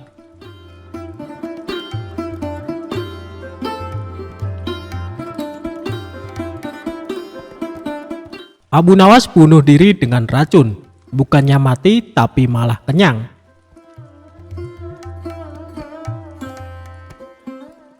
Sebelum menjadi orang kepercayaan Baginda Raja, Abu Nawas pernah bekerja sebagai penjahit. Kala itu, Abu Nawas bekerja sebagai penjahit pakaian pada seorang tuan yang memiliki toko pakaian. Karena sifatnya yang sangat rajin dan ulet dalam bekerja, maka Abu Nawas sangat dipercayai oleh tuan majikannya. Bahkan di tempat kerjanya, Abu Nawas dicap sebagai salah satu pekerja yang paling teladan. Namun sayangnya tuan majikan Abu Nawas adalah orang yang sangat pelit sekali. Bahkan tuannya tersebut tidak pernah memberikan perhatian khusus apalagi bonus kepada Abu Nawas. Tidak jarang tuannya tersebut sering membawa banyak sekali makanan ke tempat usahanya. Namun tidak ada satupun pekerja yang diberikan atau ditawari makanan tersebut. Sehingga sikap tuannya tersebut lama-kelamaan membuat Abu Nawas merasa jengkel. Karena sudah terlalu jengkel dengan tuannya, pada sebuah kesempatan Abu Nawas akhirnya memutuskan untuk mengerjai tuannya tersebut. Abu Nawas mengerjai majikannya dengan alasan ingin bunuh diri menggunakan racun. Suatu ketika, tuan majikan Abu Nawas datang dengan membawa sebuah kendi yang berisi madu. Karena Abu Nawas melihat hal itu, kemudian dia menghampiri tuannya sembari menanyakan apa isi dari kendi tersebut. Selain itu, ia juga meminta kepada tuan majikannya agar diberikan isi dari kendi tersebut. Karena tuannya sangat pelit, maka dengan sengaja ia berbohong kepada Abu Nawas dengan mengatakan kendi tersebut berisi racun. Abu Nawas pun kemudian hanya mengangguk tanda ia percaya kepada tuan majikannya. Padahal dirinya mengetahui kalau tuan majikan sedang berbohong tentang isi kendi tersebut. Terlebih lagi, Abu Nawas sempat mencium bau madu dari kendi yang dibawa oleh tuan majikannya. Tidak lama kemudian, tuan majikan Abu Nawas harus pergi karena ada keperluan. Karena dirasa kendi yang berisi madu tersebut aman dari para pekerjanya, termasuk Abu Nawas, maka kendi tersebut tetap dibiarkan di sana. Melihat kendi berisi madu tersebut ditinggalkan oleh tuannya, maka Abu Nawas tidak membuang-buang kesempatan. Dia pun berusaha menjual sepotong pakaian dan membeli sebuah roti untuk dimakan dengan madu milik tuannya. Setelah berhasil menjual pakaian dan membeli roti, Abu Nawas langsung melahapnya bersama madu milik majikannya. Dia pun memakan roti dan madu majikannya dengan sangat lahap. Tanpa sadar, madu tersebut akhirnya habis tidak tersisa. Dalam kondisi yang kekenyangan, Abu Nawas kemudian meletakkan kendi itu ke tempat semula, lalu melanjutkan pekerjaannya. Tidak lama berselang, majikannya pun kembali dan membawa sebungkus roti yang akan dimakan bersama madunya. Kemudian, majikan Abu Nawas tersebut langsung menghampiri kendi miliknya untuk mengambil madu yang ada di dalamnya. Namun alangkah terkejutnya sang majikan setelah mengetahui kendi tersebut kosong dan tidak ada madunya. Selain itu, ia juga merasa sangat kesal karena mengetahui sepotong kainnya telah hilang tanpa adanya laporan. Kemudian tuan itu berbicara kepada dirinya sendiri dan menganggap hal ini pasti ulah dari Abu Nawas. Selanjutnya, tuan majikan tersebut langsung menghampiri Abu Nawas yang sedang sibuk menjahit pakaian sembari berkata seperti ini. Abu Nawas, apa yang sebenarnya terjadi? Mengapa isi kendi ini kosong? Dan sepotong pakaian telah hilang? Tanya tuannya kepada Abu Nawas. Maaf tuan, tadi sewaktu tuan pergi ada sekelompok pencuri datang mengambil sepotong pakaian, jawab Abu Nawas. Lantas apa yang kamu lakukan kepada pencuri itu? Tanya tuannya lagi. Aku ketakutan dan tidak bisa berbuat apa-apa, kata Abu Nawas sambil pura-pura ketakutan. Lalu, mengapa isi kendiku hilang? Apakah diminum juga oleh pencuri itu? Tanya tuan majikan kembali. Abu Nawas pun mengatakan bukan pencuri itu yang meminum isi kendi tuan majikannya. Karena yang meminum isi kendi tersebut adalah dirinya, sebab ia berniat bunuh diri dengan racun yang ada di dalam kendi tersebut.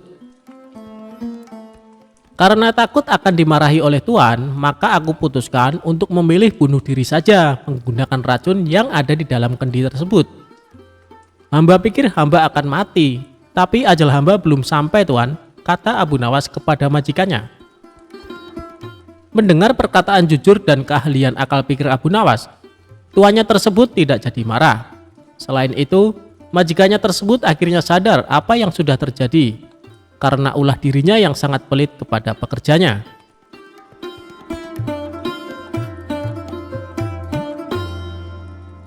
Pesan Abu Nawas jika harta di dunia hanya titipan. Suatu hari, seperti sebelumnya, Abu Nawas dipanggil oleh Baginda Raja di istana kerajaan. Dan terjadilah percakapan yang cukup panjang antara keduanya. Kali ini Abu Nawas sedang memperingatkan Baginda Raja perihal harta dunia yang tidak akan dibawa mati ke kuburan.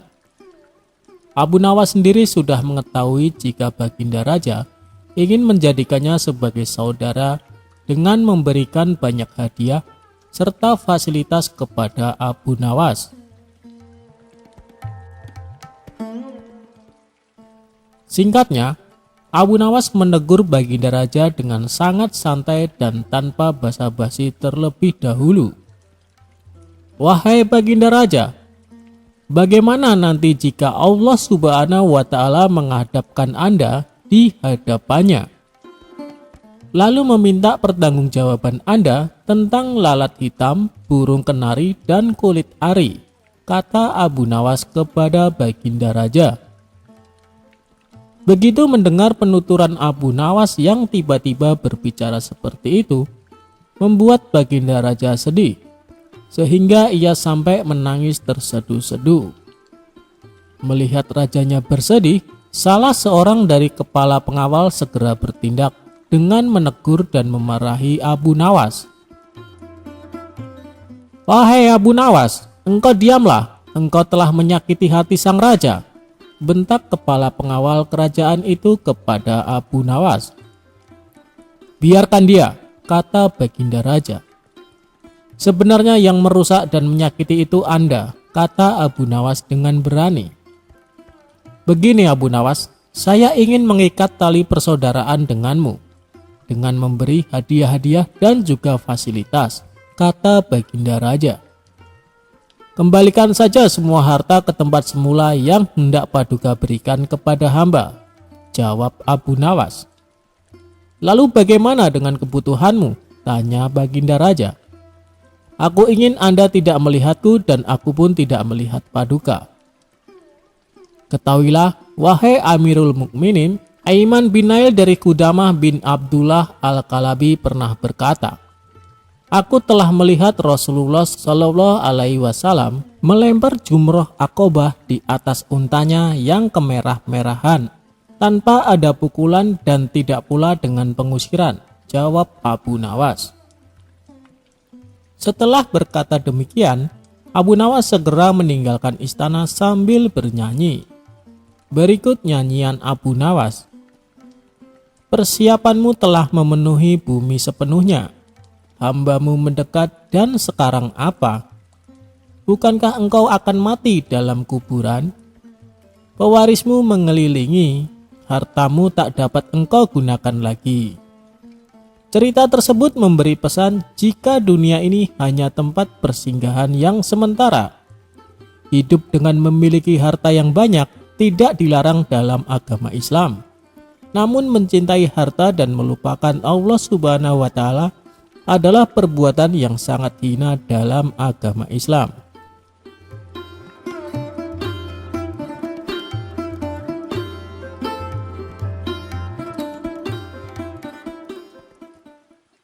Pesan Abu Nawas kepada orang yang suka pamer harta.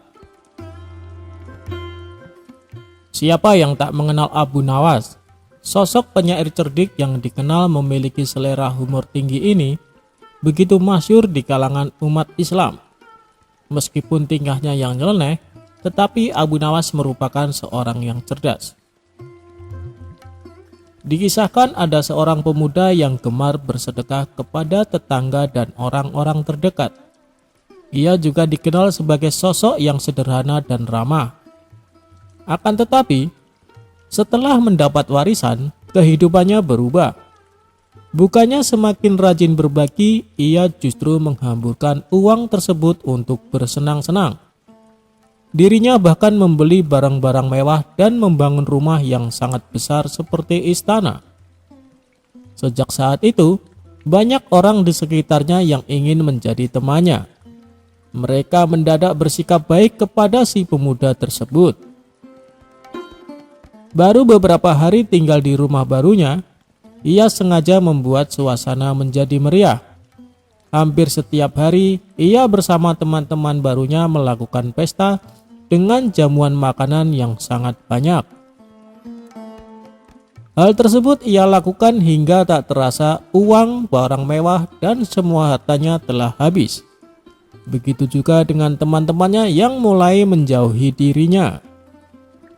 Setelah itu, ia mulai menyadari kesalahannya saat dalam kondisi sendiri tanpa ada teman, saudara, maupun harta yang baru saja hilang dari kehidupannya itu.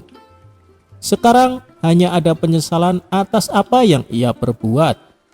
Di tengah-tengah kemalangannya itu, suatu hari ia berencana menemui Abu Nawas untuk meminta nasihat dan motivasi. Saat bertemu Abu Nawas, ia langsung mengutarakan maksud dari kedatangannya itu. "Wahai Tuan Abu Nawas, kini uangku sudah habis tak tersisa, dan kawan-kawanku telah menjauh meninggalkanku sendiri. Kini apa yang harus kuperbuat?" kata pemuda itu mengeluh. "Jangan khawatir kawan, segalanya akan kembali seperti semula. Tunggu saja beberapa hari ke depan, engkau akan kembali bahagia dengan harta-hartamu yang dulu," tutur Abu Nawas menenangkan suasana. "Jadi maksud Tuan saya akan kembali kaya seperti dulu?" tanya pemuda itu dengan girang. "Bukan begitu kawan, sepertinya engkau salah tafsir. Maksudku dalam waktu dekat ini, engkau akan terbiasa menjadi orang yang miskin dan tidak mempunyai teman," seloroh Abu Nawas.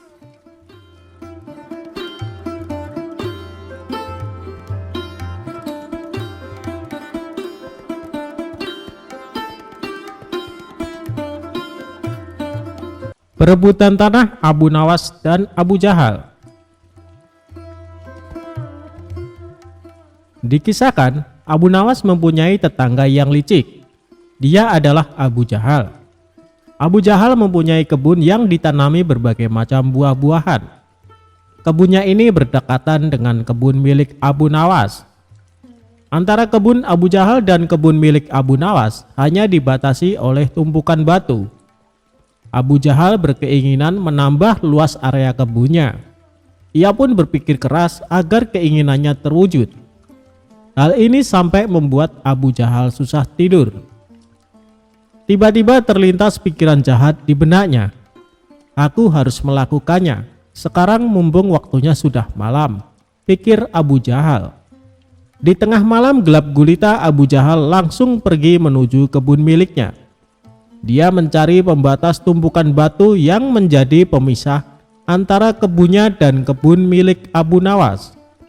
Setelah menemukannya, dia mulai mengangkat satu persatu batunya, lalu dia memindahkan di area kebun milik Abu Nawas. Dengan begitu, luas kebun milik Abu Jahal menjadi bertambah luas. Setelah selesai, dia kembali pulang ke rumahnya dengan sembunyi-sembunyi.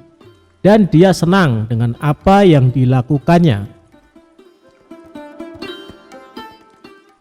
Selama beberapa hari, Abu Nawas tak menyadari dengan perbuatan Abu Jahal. Ia masih santai menanam buah-buahan di area yang telah dicuri Abu Jahal. Seiring berjalannya waktu, buah yang ditanami Abu Nawas kini berbuah. Buahnya besar-besar dan segar. Melihat hal itu, Abu Jahal senang bukan kepalang. Ia pun segera memanen tanaman buah tersebut. Tidak berapa lama datanglah Abu Nawas. Ia sangat terkejut melihat Abu Jahal memanen tanaman buah miliknya. "Hai Abu Jahal, apa yang kamu lakukan?" seru Abu Nawas. "Aku sedang memanen buah yang ada di kebunku," jawab Abu Jahal. "Apa kau bilang? Ini masih area kebunku Abu Jahal," balas Abu Nawas. "Hei Abu Nawas, kamu mengigau ya? Coba kau lihat batu pembatasnya," tegas Abu Jahal. Sejenak Abu Nawas terdiam. Kenapa tumpukan batunya bisa pindah ya? Atau aku yang kurang teliti, pikir Abu Nawas. "Tapi kan buah itu aku yang menanamnya, Abu Jahal," ucap Abu Nawas. "Itu sih salahmu sendiri, kenapa menanam buah di area kebunku? Berarti ini adalah milikku," sahut Abu Jahal. Kurang ajar, ini pasti ada yang tidak beres, kata Abu Nawas dalam hati. Hei Abu Jahal, kamu pasti memindahkan tumpukan batu itu kan? Tanya Abu Nawas geram. Jangan fitnah kamu, aku bisa mengadukannya kepada Tuan Hakim, balas Abu Jahal menggertak. Ayo kita selesaikan masalah ini di depan Tuan Hakim, timbal Abu Nawas. Maka keduanya menghadap Tuan Hakim. Di hadapan Tuan Hakim, antara Abu Nawas dan Abu Jahal saling mengadukan masalahnya. Setelah mendengar penuturan dari kedua belah pihak, Tuan Hakim pun berkata, jujur saja saya sangat bingung, siapa di antara kalian yang benar? Tapi sepertinya aku lebih percaya Abu Jahal. Kenapa Tuan Hakim begitu mudah memutuskan hal itu? Anda adalah hakim yang terkenal bijak. Harusnya Anda lebih berhati-hati dalam memutuskan, balas Abu Nawas tidak terima. Sudahlah Abu Nawas, terima saja keputusan hakim. Toh area kebunmu masih juga luas, ucap Abu Jahal. Enak saja kamu bicara, kamu telah mencuri lahanku. Kamu sengaja memindahkan tumpukan batu yang menjadi pembatas, bentak Abu Nawas. Saya harap kalian berdua diam. Apa yang akan saya putuskan tidak bisa diganggu gugat. Dan keputusan saya adalah tanah yang kamu tanami buah adalah milik Abu Jahal, kata Tuan Hakim memutuskan. Mendengar hal itu, Abu Jahal merasa sangat senang. Terima kasih Tuan Hakim, Anda adalah hakim yang paling bijak yang pernah saya kenal, sahut Abu Jahal.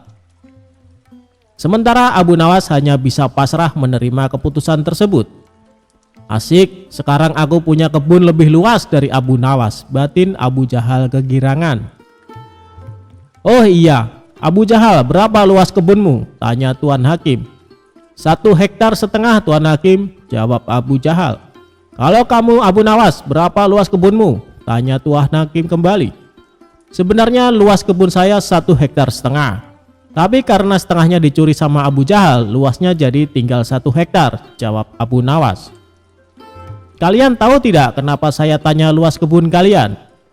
Karena kemarin saya dapat surat langsung dari Baginda Raja. Beliau memerintahkan kepada saya, barang siapa yang mempunyai kebun yang luasnya lebih dari 1 hektar, maka akan disita negara beserta isi-isinya. Dan bagi siapa saja yang menentang peraturan ini akan dihukum mati. Hal ini Baginda Raja terpaksa lakukan karena kondisi keuangan negara sedang krisis, kata sang hakim menjelaskan. Seketika raut wajah Abu Jahal yang tadinya ceria mendadak berubah menjadi terkejut. Waduh, celaka. Aku akan kehilangan kebunku, pikir Abu Jahal ketakutan. Maaf Tuan Hakim, sebenarnya luas kebun saya hanya 1 hektar, tutur Abu Jahal. Tadi kamu bilang katanya luas kebunmu 1,5 hektar, sekarang bilangnya 1 hektar. Kamu jangan main-main Abu Jahal, bentak Tuan Hakim. Saya berani bersumpah Tuan Hakim, kebun saya memang luasnya hanya 1 hektar. Tumpukan batu yang jadi pembatas antara kebun saya dan kebun milik Abu Nawas telah saya pindahkan dari tempatnya, ujar Abu Jahal. Oh begitu. Jadi tanah yang ditanami buah oleh Abu Nawas sebenarnya masih area kebun Abu Nawas, tanya Tuan Hakim memastikan. Benar Tuan Hakim, jawab Abu Jahal. Bagaimana denganmu Abu Nawas? Apakah benar luas kebunmu 1,5 hektar? Tanya Tuan Hakim kepada Abu Nawas. Benar Tuan Hakim, jawab Abu Nawas semakin pasrah. Nah kalau begini kan jelas siapa yang sebenarnya berbohong. Pengawal, tangkap Abu Jahal dan masukkan ke dalam penjara karena dia telah mengaku mencuri area kebun milik Abu Nawas, perintah Tuan Hakim. Tapi Tuan Hakim, kebun saya tidak disita kan? Tanya Abu Jahal khawatir. Tidak ada yang namanya penyitaan. Itu hanya trik saya saja supaya saya bisa menyelesaikan perkara kalian berdua dengan adil, balas Tuan Hakim. Mendengar hal itu, Abu Jahal langsung terkulai lemas, sementara Abu Nawas tersenyum bahagia karena ia bisa mendapatkan kembali luas kebunnya. Demikianlah kisah cerdik Abu Nawas melawan Abu Jahal.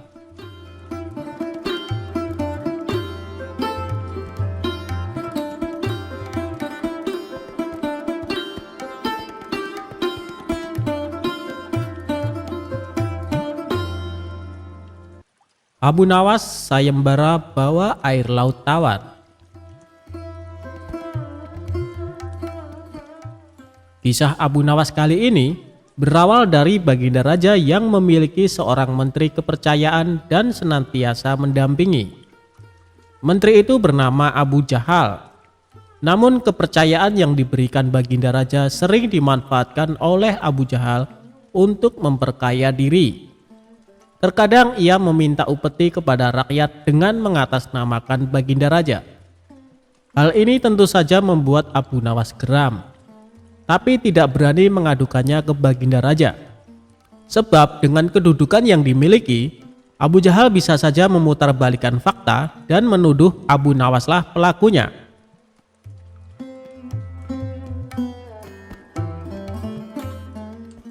Seiring berjalannya waktu, penasehat istana meninggal dunia. Baginda Raja sangat kehilangan dan belum bisa menemukan penggantinya. Jadi untuk sementara waktu, jabatan penasehat istana masih kosong, belum ada yang mendudukinya. Kesempatan ini segera dimanfaatkan Abu Jahal. Ia ingin sekali menduduki jabatan tersebut. Dengan begitu, ia bisa lebih leluasa mempengaruhi Baginda Raja. Segala cara Abu Jahal lakukan. Di depan Baginda Raja, Abu Jahal terus mencari muka agar terpilih menjadi penasehat istana. Tapi sayangnya ambisi Abu Jahal ini harus kandas di tengah jalan. Karena tidak berapa lama, Baginda Raja justru memilih Abu Nawas untuk jadi penasehat istana.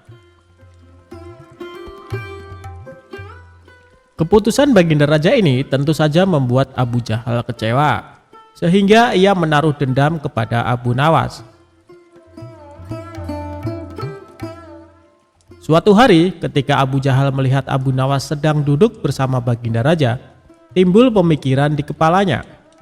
Seharusnya aku yang duduk di tempat Abu Nawas. Abu Nawas tidak pantas duduk di situ. Abu Nawas itu apa dia? Tidak mampu mengurus masalah kerajaan. Pantasnya dia jadi pelawak istana, gerutu Abu Jahal dalam hati.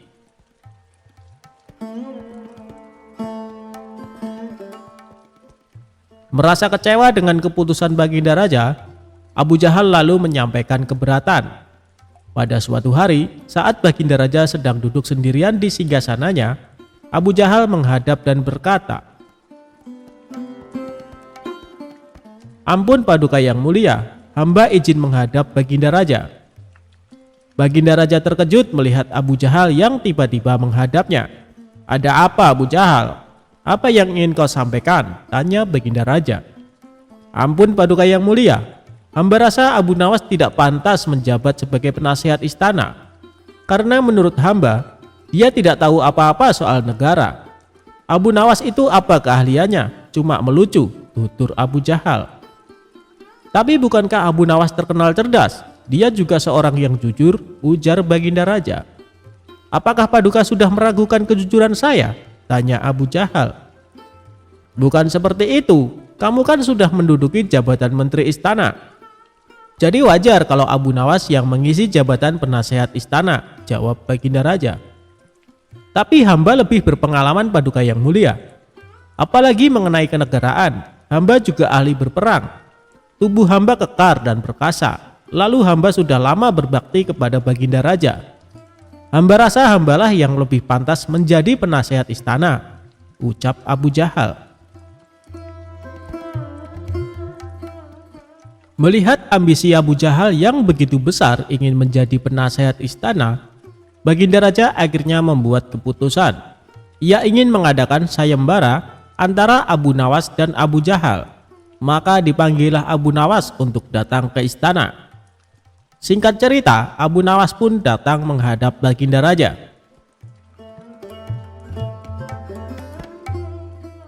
"Ampun Paduka yang mulia, ada gerangan apa memanggil hamba?" tanya Abu Nawas.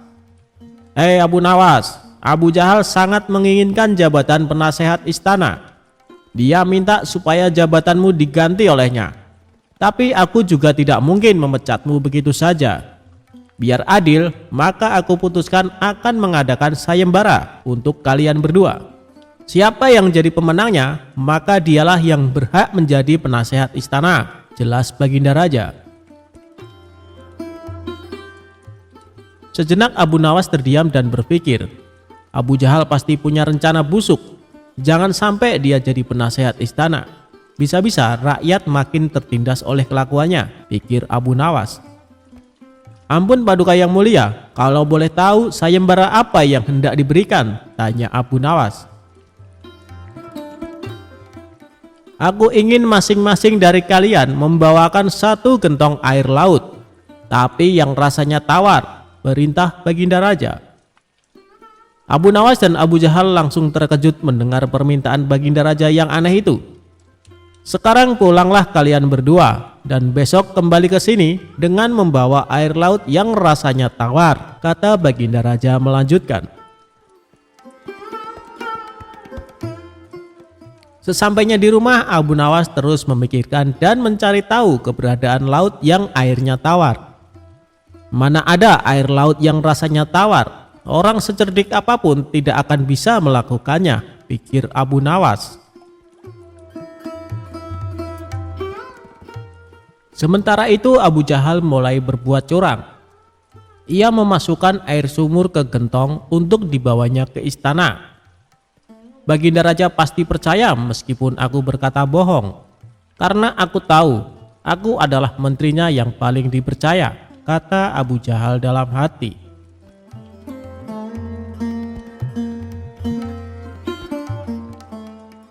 Keesokan harinya, Abu Nawas dan Abu Jahal datang ke istana dengan membawa gentong masing-masing. Bagaimana? Apa kalian sudah mendapatkan airnya? Tanya Baginda Raja. Sudah Paduka yang mulia, jawab Abu Jahal dan Abu Nawas serempak.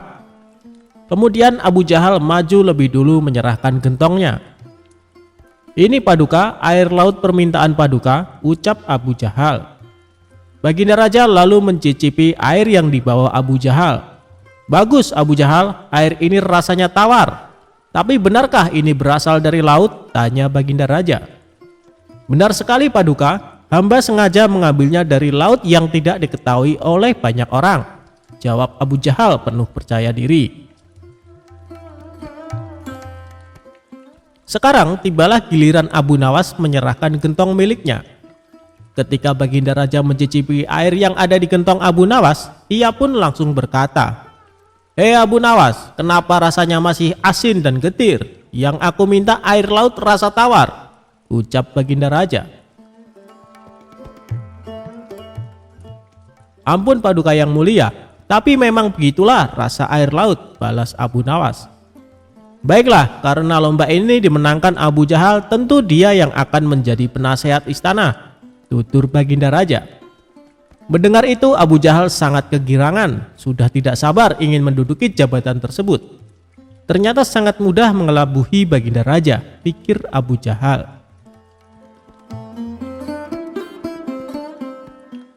Tapi tiba-tiba Baginda Raja kembali berkata, "Hai Abu Jahal, di mana kamu menemukan laut yang airnya tawar? Antarkan aku ke sana sekarang, aku ingin mandi di sana," titah Baginda Raja. Seketika wajah Abu Jahal menjadi pucat, tubuhnya lemas dan gemetaran. "Anu Paduka yang mulia, hamba kenapa? Kalau kamu tidak bisa membuktikannya, berarti kamu telah membohongiku," ucap Baginda Raja. "Ampun Paduka yang mulia, air yang hamba bawa memang bukan air laut, tapi air dari sumur," kata Abu Jahal ketakutan. "Kamu lancang Abu Jahal. Kamu kira aku anak kecil yang mudah dikelabui?